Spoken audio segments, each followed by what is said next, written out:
Ministries YouTube ചാനലിലേക്ക് ഏവർക്കും സ്വാഗതം. കഴിഞ്ഞ ദിവസം നമ്മൾ റോമർക്കെഴുതിയ ലേഖനം 5-ാം അധ്യായത്തിൻ്റെ 2-ാം വാക്യമാണ് വായിച്ചത്. നാം നിൽക്കുന്ന ഈ കൃപയിലേക്ക് നമുക്ക് അവൻ മൂലം വിശ്വാസത്താൽ പ്രവേശനം ലഭിച്ചിരിക്കുന്നു. അവനാൽ പ്രവേശനം ലഭിച്ചു എന്നുള്ള ഒരു ചിന്തയാണ് നമ്മൾ പ്രധാനമായിട്ട് ശ്രദ്ധിച്ചത്. അതിനോടൊപ്പം തന്നെ നാം ദൈവതേജസ്സിൽ പ്രത്യാശയിൽ പ്രശംസിക്കുന്നു എന്നും പറഞ്ഞു. അതിൽ ദൈവതേജസ്സിൻ്റെ കാര്യം ചുരുക്കമായിട്ട് പറഞ്ഞു. ദൈവതേജസ്, പഴയ നിയമത്തിലുള്ള ദൈവതേജസ്സിൻ്റെ കാര്യം പറഞ്ഞു.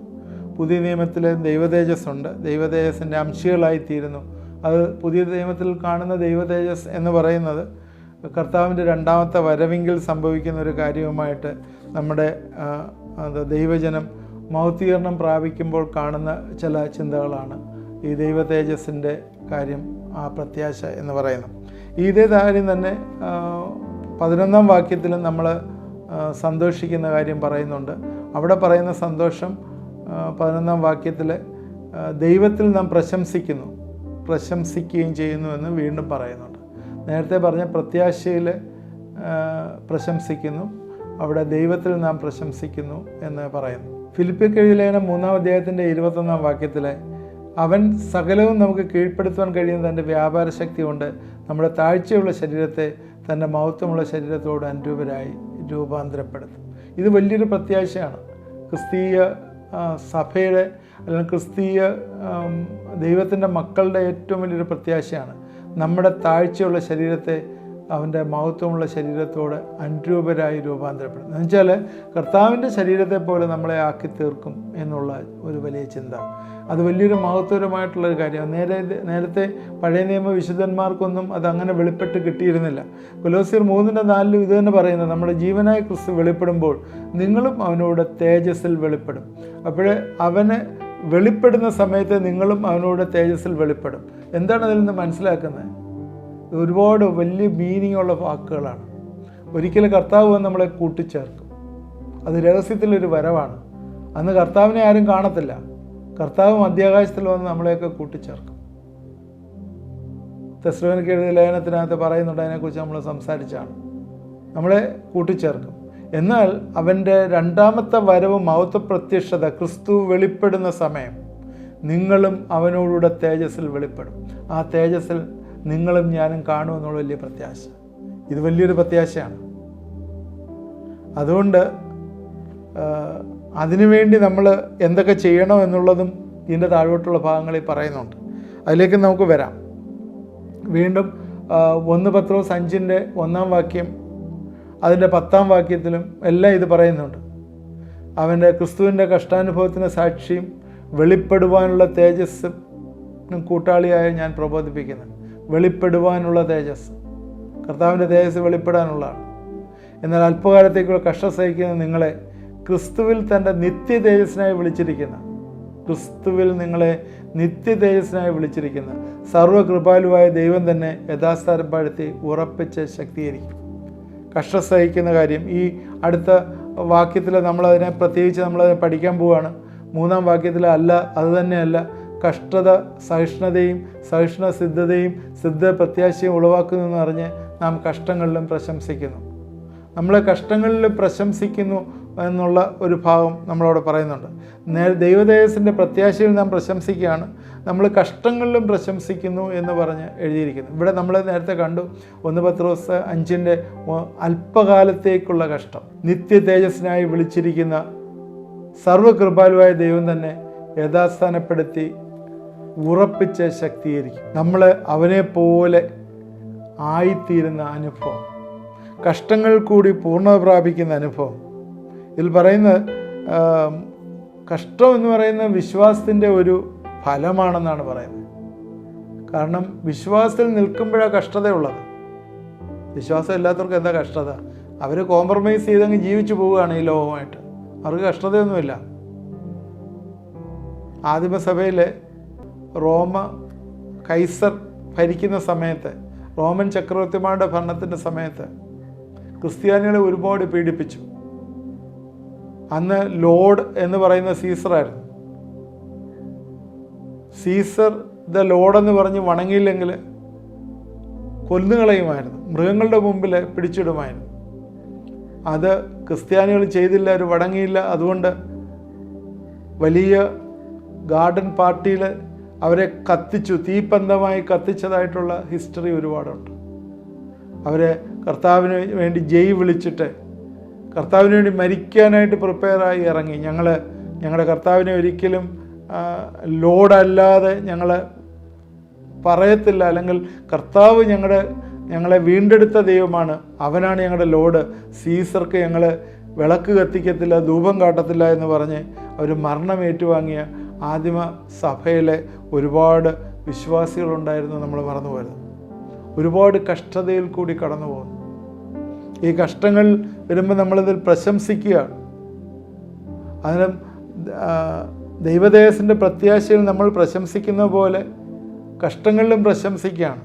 ഇവിടെ നേരത്തെ വായിച്ച 1 പത്രോസ് 5-ന്റെ 1-10 വാക്യങ്ങളിൽ കഷ്ടാനുഭവത്തിന് സാക്ഷിയും വെളിപ്പെടാനുള്ള തേജസ്സിന് കൂട്ടാളിയുമായി ഞാൻ പ്രബോധിപ്പിക്കുന്നു. അല്പകാലത്തേക്കുള്ള കഷ്ടം നിങ്ങളെ ക്രിസ്തുവിൽ തൻ്റെ നിത്യതേജസ്സിനായി വിളിച്ചിരിക്കുന്ന സർവ്വകൃപാലുവായ ദൈവം തന്നെ യഥാസ്ഥാനപ്പെടുത്തി ഉറപ്പിച്ച ശക്തീകരിക്കും. 1 യോഹന്നാൻ 3:2 ഇതാണ് പറയുന്നത്: പ്രിയമുള്ളവരെ, നാം ഇപ്പോൾ ദൈവമക്കളാകുന്നു, നാം ഇന്നതാകുമെന്ന് ഇത് പ്രത്യക്ഷമായില്ല. അവൻ പ്രത്യക്ഷനാകുമ്പോൾ നാം അവനെ തന്നെ ഇരിക്കുന്നത് പോലെ കാണുന്നതുകൊണ്ട് അവനോട് സദൃശന്മാരാകുമെന്ന് അറിയുന്നു. കർത്താവിനെ പോലെ സദൃശന്മാരാകും. അതുകൊണ്ട് കഷ്ടതകൾ പ്രശംസിക്കുന്നത് വിശ്വാസത്തിൻ്റെ ഫലമാണ്. കഷ്ടത അതിൽ തന്നെ ദോഷമാണ്, കൈപ്പേറിയതാണ്, സന്തോഷകരമല്ല എന്ന് നമ്മളറിയാം. ക്രിസ്തുവിൻ്റെ അപ്പോസ്തലന്മാരെ എല്ലാം തന്നെ ഒരാളെ ഒഴിച്ച്, യോഹന്നാനെ ഒഴിച്ച് ബാക്കിയുള്ള എല്ലാവരെയും തന്നെ മാർട്ടേഴ്സായിട്ട് അവരെല്ലാം മരിക്കുകയായിരുന്നു. യോഹന്നാനെ പല പ്രാവശ്യം കൊല്ലാൻ നോക്കിയിട്ട് അത് നടന്നില്ല. കാരണം ദൈവത്തിൻ്റെ ഉദ്ദേശം പത്മോസ് ദ്വീപ് വഴി അവന് വെളിപ്പാട് കൊടുത്ത് അവനെ വീണ്ടെടുത്ത് നിർത്തേണ്ട ദൈവത്തിൻ്റെ ഉദ്ദേശമായിരുന്നതുകൊണ്ട് അവനെ പല സമയങ്ങളിലും കൊല്ലാൻ നോക്കിയിട്ട് നടന്നില്ല എന്ന് കാണുന്നു. അതുകൊണ്ട് ഇവിടെ കാണുന്നത് എന്താണ്? കഷ്ടത വരുമ്പോൾ കഷ്ടതയോട് ചേർന്ന് നമുക്കൊരു ക്യാരക്ടർ വരികയാണ്. കഷ്ടത സഹിഷ്ണുതയും, സഹിഷ്ണുത സിദ്ധതയും, സിദ്ധത പ്രത്യാശയും ഉളവാക്കും എന്ന് ഉള്ള ചിന്ത ഇവിടെ വരികയാണ്. ഈ ട്രിബുലേഷൻ എന്ന് പറയുന്ന വാക്ക് ട്രിബുലം എന്ന് പറയുന്ന ഒരു വേർഡിൽ നിന്ന്, ലാറ്റിൻ വേർഡിൽ നിന്നാണ് വന്നിരിക്കുന്നത്. എന്താണെന്ന് ചോദിച്ചാൽ, ട്രിബുലം എന്ന് പറയുന്നത് തടി കൊണ്ടുള്ളൊരു ഉപകരണമാണ്. പൗലോസിൻ്റെ സമയത്ത് ഈ കൊയ്യുന്ന സമയത്ത് ഈ കറ്റകളിൽ നിന്ന് മണികളെ വേർതിരിക്കാനായിട്ട്, ത്രഷ് ചെയ്യാനായിട്ട്, പതിരിനെയൊക്കെ വെട്ടി മാറ്റിക്കളയാനായിട്ട് ഇത് ഉപയോഗിക്കുന്നതായിട്ട് കാണുന്നുണ്ട്. ഈ ട്രിബുലം എന്ന് പറഞ്ഞ ഉപകരണം, അതിൽ നിന്നാണ് ഈ ട്രിബുലേഷൻ എന്നുള്ള വാക്ക് വന്നത്. കഷ്ടത തീർച്ചയായും ഒരു ക്രിസ്ത്യാനിക്കുണ്ട്. രക്ഷിക്കപ്പെടാത്ത മനുഷ്യന് കഷ്ടതയിൽ സന്തോഷിക്കാൻ പറ്റത്തില്ല. രക്ഷിക്കപ്പെട്ട വ്യക്തിക്ക് കഷ്ടത വരുമ്പോഴേ അത് ഈ പറഞ്ഞതുപോലെ എൻ്റെ ഒരു സഫറിങ് എന്നെ ഒരു പെർസിവറൻസിലേക്കും എന്നെ ക്യാരക്ടറിലേക്കും എന്നെ പ്രത്യാശയിലേക്കും നടത്തും എന്നുള്ള ചിന്ത അവനെ ഭരിക്കും. കാരണം കഷ്ടതയിൽ കൂടിയാണ് പൂർണ്ണ പ്രാപിക്കുന്നത്. യേശുക്രിസ്തു എബ്രായർ 2:10 പറയുന്നത്, സകലത്തിനും കാരണഭൂതമായവൻ അനേകം പുത്രന്മാരെ തേജസ്സിലേക്ക് നടത്തുവാൻ അവരുടെ രക്ഷാനായനെ കഷ്ടാനുഭവങ്ങൾ കൂടി തികഞ്ഞവനാക്കുന്നത് യുക്തമായിരുന്നു. Jesus is perfected through suffering. യേശുക്രിസ്തു കഷ്ടത്തിൽ കൂടിയായിരുന്നു പെർഫെക്റ്റഡ് ആയത്. അതാണ് അവിടെ എഴുതിയിരിക്കുന്നത്. ഇതേ മാർഗമാണ് നമുക്ക് തന്നിരിക്കുന്നത്.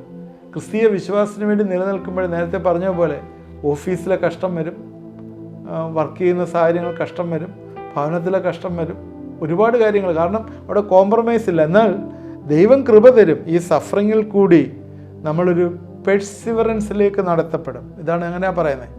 ഈ കഷ്ടത, സഹിഷ്ണുത എന്നുള്ളൊരു വാക്ക്, സഹിഷ്ണുതയേക്കാളും കൂടുതലായിട്ട് അതിൻ്റെ പെർസിവറൻസിൻ്റെ മീനിങ് ഒരു സ്ഥിരോത്സാഹം, അതാണ് എൻ്റെ ഒരു മീനിങ് വരുന്നത്. സഫറിങ്ങിൽ കൂടി കടന്നു പോകുമ്പോഴേ നമ്മളൊരു സ്ഥിരോത്സാഹത്തിലേക്ക് അത് നമ്മളെ നയിക്കും. ഈ സ്ഥിരോത്സാഹമാണ് ഒരു ക്യാരക്ടറായി ഫോം ചെയ്യുന്നത്, ഒരു ക്രിസ്തീയ സ്വഭാവമായി മാറുന്നത്.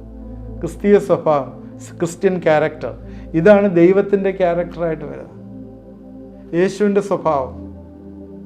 യേശു എന്തൊക്കെ കഷ്ടതയിൽ കൂടെ കടന്നുപോയി. യേശുവിനെ തല്ലി അവസാനം ക്രൂശ് മരണം വരെയും അനുസരണമുള്ളവനായി തോന്നും. കഷ്ടത സഹിഷ്ണുതയും, സഹിഷ്ണുത സിദ്ധതയും. ഈ സിദ്ധത എന്ന് പറയുന്ന ഒരു പ്രൂവൺ ക്യാരക്ടറാണ്. ക്രിസ്തീയമായിട്ടുള്ളൊരു സ്വഭാവം, ദൈവത്തിൻ്റെ സ്വഭാവം നമുക്ക് വന്നു ചേരുന്നത് അങ്ങനെയാണ്. അത് പിന്നെ നമുക്ക് പ്രത്യാശ നേരത്തെ പറഞ്ഞ ദൈവദേഹത്തിൻ്റെ പ്രത്യാശ. ഒരിക്കലും നമ്മൾ കർത്താവിനെ പോലെ ആയിത്തീരും എന്നുള്ള, കർത്താവിനെ കാണുമ്പോൾ അവനോട് സദൃശന്മാരാകും എന്നുള്ള ചിന്ത.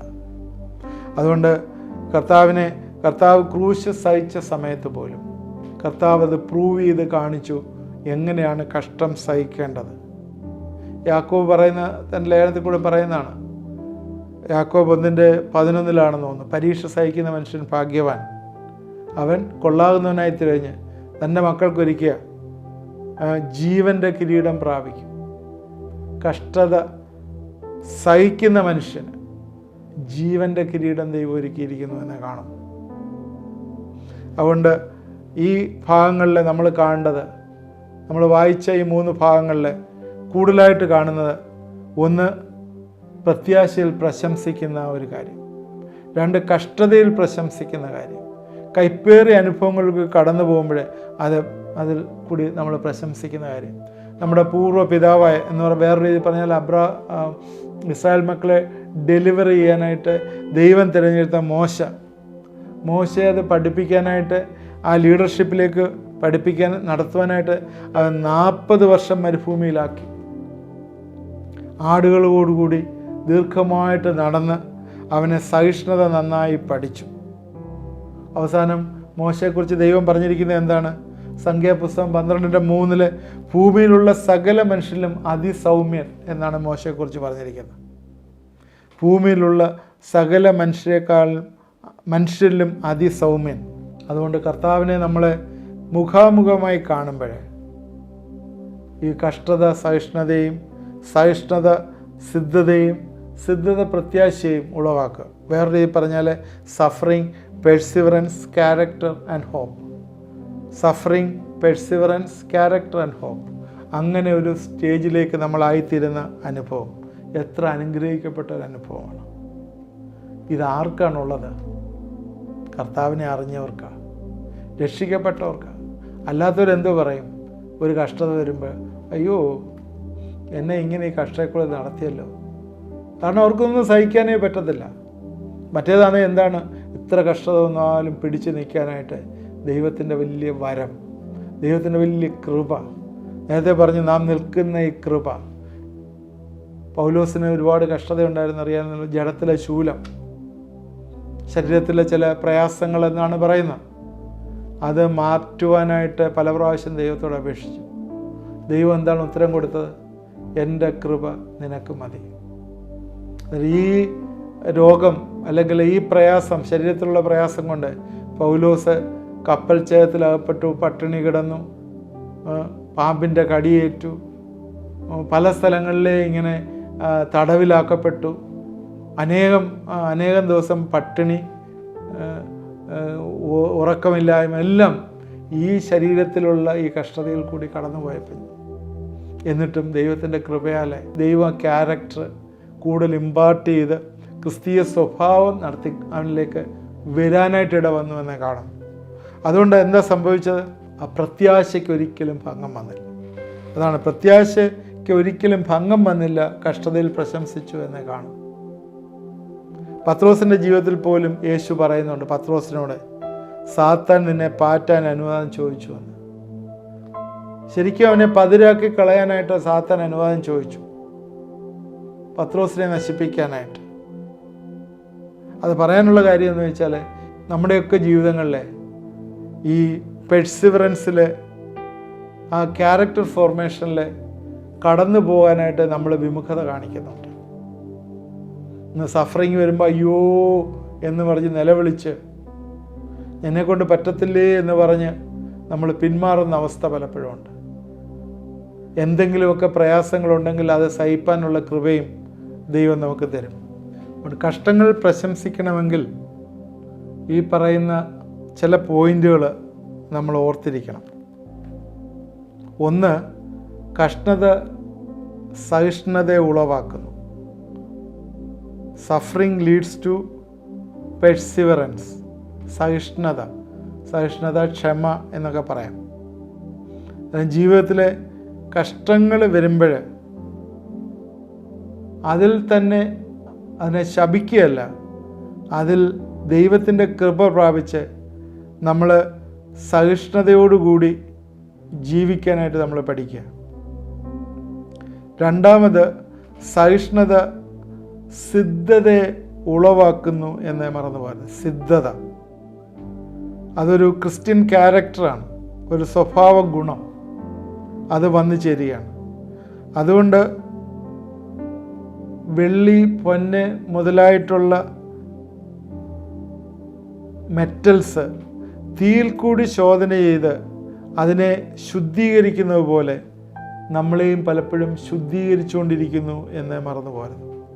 അത് ഏറ്റവും ബെസ്റ്റായിട്ട് പുറത്തു വരും. മൂന്നാമത് നമ്മൾ മനസ്സിലാക്കേണ്ടത്, സിദ്ധത, ഈ ശുദ്ധീകരണം പ്രത്യാശ ഉളവാക്കുന്നു.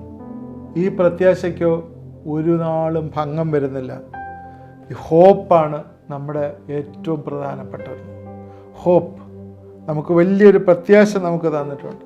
നമുക്ക് ഈ പ്രത്യാശയെക്കുറിച്ച് ഇനിയും അടുത്ത ക്ലാസ്സിൽ നമുക്ക് ചിന്തിക്കാം.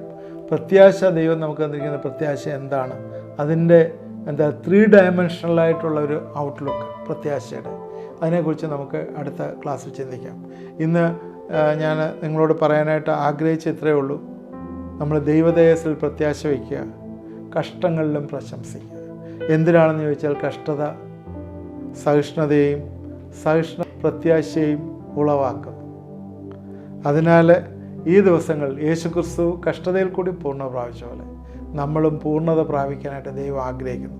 അതിൽ നിന്ന് എസ്കേപ്പ് ചെയ്യുക എന്നുള്ളതല്ല, പിന്നെയോ നമ്മൾ ജീവകിരീടം പ്രാപിക്കാനായിട്ട്. പരീക്ഷ സഹിക്കുന്ന മനുഷ്യൻ ഭാഗ്യവാൻ, അവൻ കർത്താവിൽ നിന്ന് ജീവകിരീടം പ്രാപിക്കുമെന്ന് യാക്കോബിൻ്റെ ലേഖനത്തിൽ എഴുതിയിരിക്കുന്ന പോലെ നമ്മൾ ഇന്ന് സുവിശേഷത്താൽ ഈ ക്യാരക്ടർ ഡെവലപ്പ് ചെയ്ത് ദൈവസന്നിധിയിൽ നിൽപ്പാനായിട്ട് ദൈവം ആഗ്രഹിക്കുന്നു. നീതീകരണത്തിൻ്റെ ഫലമാണ് ഈ പറയുന്നത്. നീതീകരണത്തിൻ്റെ അടുത്ത ഫലമാണ് ഈ പറഞ്ഞത്. ക്യാരക്ടർ ഫോം ചെയ്യുന്ന ഒരു കാര്യം. ആദ്യം നമ്മൾ നീതീകരണത്തിൻ്റെ ഫലം പറഞ്ഞ ഒന്ന് ദൈവത്തോടുള്ള സമാധാനമായിരുന്നു. രണ്ടാമത് പറഞ്ഞ കൃപയിലേക്കുള്ള പ്രവേശനമാണ് പറഞ്ഞത്. മൂന്നാമത് പറഞ്ഞ ദൈവ തേജസ്സിൽ പ്രത്യാശ വയ്ക്കുന്ന കാര്യം. നാലാമത് കഷ്ടങ്ങൾ പ്രശംസിക്കുന്ന കാര്യം പറഞ്ഞു. അഞ്ചാമത് പ്രത്യാശയ്ക്ക് ഭംഗം വരുന്നില്ല. ഈ 5 കാര്യങ്ങളാണ് ഈ നീതീകരണത്തിൻ്റെ ഫലങ്ങളായിട്ട്, പരിണിത ഫലങ്ങളായിട്ടുള്ള. ഈ പ്രത്യാശയ്ക്ക് ഭംഗം വരുന്നില്ല എന്നുള്ളതിനെക്കുറിച്ച് വീണ്ടും നമുക്ക് ചിന്തിക്കാം. നമ്മൾക്കിന്ന് പ്രാർത്ഥിക്കാം. ദൈവമായ കർത്താവേ, ഇത് കണ്ടുകൊണ്ടിരുന്ന പ്രിയപ്പെട്ടവരെ ദൈവകരങ്ങളിലേക്ക് സമർപ്പിച്ച് പ്രാർത്ഥിക്കുന്നു. ദൈവം ഇന്നത്തെ ചിന്തകളൊക്കെ ഞങ്ങൾക്ക് പ്രയോജനമായി തരണമേ എന്ന് പ്രാർത്ഥിക്കുന്നു. കഷ്ടതകളിൽ എങ്ങനെ പ്രശംസിക്കും എന്നുള്ള ചിന്ത ഈ ദിവസങ്ങൾ ഞങ്ങളെ ഭരിക്കട്ടെ. ജീവിതത്തിൽ എന്തെങ്കിലും പ്രയാസങ്ങളോ നെടുവീർപ്പുകളോ ഈ ജഡത്തിൽ വരുമ്പോഴേ അത് ഒരു കഷ്ടതയായിട്ട് ചിന്തിക്കാതെ, കർത്താവേ, അതിനൊക്കെ നീ നീക്കുപോക്ക് തരുന്നതാണ്. എന്നാൽ ദൈവത്തിൻ്റെ സന്നിധിയിൽ ഞങ്ങളെ വിനയപ്പെടുത്തി ദൈവിക കൽപ്പനപ്രകാരം ജീവിക്കുമ്പോഴേ കർത്താവെ അതിൽ നിന്നുള്ള ചെറിയ പ്രയാസങ്ങൾ, അതാണല്ലോ കഷ്ടതയായിട്ട് ഇവിടെ ചിത്രീകരിച്ചിരിക്കുന്നത്. അത് കർത്താവെ ഞങ്ങളുടെ ക്യാരക്ടർ ട്രാൻസ്ഫോർമേഷന് ഇടവരികയും സഹായിക്കുകയും ചെയ്യും. ജഡത്തിലെ ബലഹീനകൾ, രോഗങ്ങൾ, അതൊക്കെ പിശാച് കൊണ്ടുവരുന്നു. അതൊക്കെ കർത്താവെ മാറ്റിക്കളയാനായിട്ട് എൻ്റെ ദൈവത്തിന് കഴിയുമെന്ന് ഞങ്ങൾ പൂർണ്ണമായിട്ട് വിശ്വസിക്കുന്നു. കർത്താവെ, മൈഗ്രെയിനിൽ വിഷമിച്ച് തലവേദനയായിരിക്കുന്ന ചില വ്യക്തികൾ ഇത് കാണുന്നു. പലതരമായിട്ടുള്ള ട്രീറ്റ്മെൻറ്റ് നടത്തുന്നു, അത് മാറിപ്പോകുന്നില്ല. യേശുവിൻ്റെ നാമത്തിൽ ഞാൻ നിങ്ങളെ അനുഗ്രഹിച്ച് പ്രാർത്ഥിക്കണം. എന്നോട് ചേർന്ന് നിങ്ങളൊന്ന് പ്രാർത്ഥിക്കുമോ? ആ സ്ക്രീനിലോട്ട് കൈ ഉയർത്തി ഒന്ന് പ്രാർത്ഥിക്കുമോ? പിതാവിൻ്റെയും പുത്രൻ്റെയും പരിശുദ്ധാത്മാവിൻ്റെയും നാമത്തിൽ എല്ലാ മൈഗ്രെയിനും മാറിപ്പോകട്ടെ എന്ന് പ്രാർത്ഥിക്കുന്നു. കർത്താവേ, നീ സഹായിക്കണമേ എന്ന് പ്രാർത്ഥിക്കുന്നു. ശരീരത്തിലൊക്കെ വേദനയായിരിക്കുന്ന വ്യക്തികൾ യേശുവിൻ്റെ നാമത്തിൽ ഇന്ന് വലിയൊരു റിലീസ് അവർക്ക് വന്നു ചേരും. ശരീരത്തിലെ വേദനകൾ, നടുവേദന, അതുപോലെ കൈയുടെ മുട്ടിന്, കാലിൻ്റെ മുട്ടിനൊക്കെയുള്ള വേദനകൾ യേശുവിൻ്റെ നാമത്തിൽ നിന്ന് മാറിപ്പോകട്ടെ എന്ന് പ്രാർത്ഥിക്കുന്നു. കർത്താവേ, എന്നോട് ചേർന്ന് പ്രാർത്ഥിച്ചവരെല്ലാം നീ അനുഗ്രഹിക്കണം, വിടുവിക്കണം. തുടർന്നും പ്രാർത്ഥിപ്പാനായിട്ടുള്ള കൃപ നീ കൊടുക്കുകയും സഹായിക്കുകയും ചെയ്യണം. യേശു ക്രിസ്തുവിൻ്റെ നാമത്തിൽ പ്രാർത്ഥിക്കുന്നു, കേൾക്കുമാറാകണമേ. ആമേൻ. തീർച്ചയായും ഇത് നിങ്ങൾക്ക് പ്രയോജനമായി എന്ന് വിചാരിക്കുന്നു. ഏതെങ്കിലും പ്രാർത്ഥനാ വിഷയത്തിന് ഉത്തരം കിട്ടിയിട്ടുണ്ടെങ്കിൽ സന്തോഷത്തോടെ നിങ്ങളൊന്ന് അറിയിച്ചാൽ ഞങ്ങൾക്ക് സ്തുതിപ്പാനായിട്ടുള്ള കാരണമായി തീരും. നിങ്ങളുടെ പ്രെയർ റിക്വസ്റ്റിന് വേണ്ടി ഞങ്ങൾക്ക് പ്രാർത്ഥിക്കുന്ന ഒരു ടീമുണ്ട്. നിങ്ങളത് അയച്ചു തന്നാൽ നിങ്ങൾക്ക് വേണ്ടി പ്രാർത്ഥിക്കുന്നതാണ്. ആ വാട്സാപ്പ് നമ്പറിൽ നിങ്ങൾ അയച്ചു തരിക. ആദ്യമായിട്ട് കാണുന്നവർ സബ്സ്ക്രൈബ് ചെയ്യുക. ഇതിൻ്റെ ലിങ്ക് മറ്റുള്ളവർക്ക് ഷെയർ ചെയ്ത് കൊടുക്കുകയോ ഒക്കെ ചെയ്താൽ അവരും അനുഗ്രഹിക്കപ്പെടും. ദൈവം നമ്മളെല്ലാവരെയും അനുഗ്രഹിക്കട്ടെ.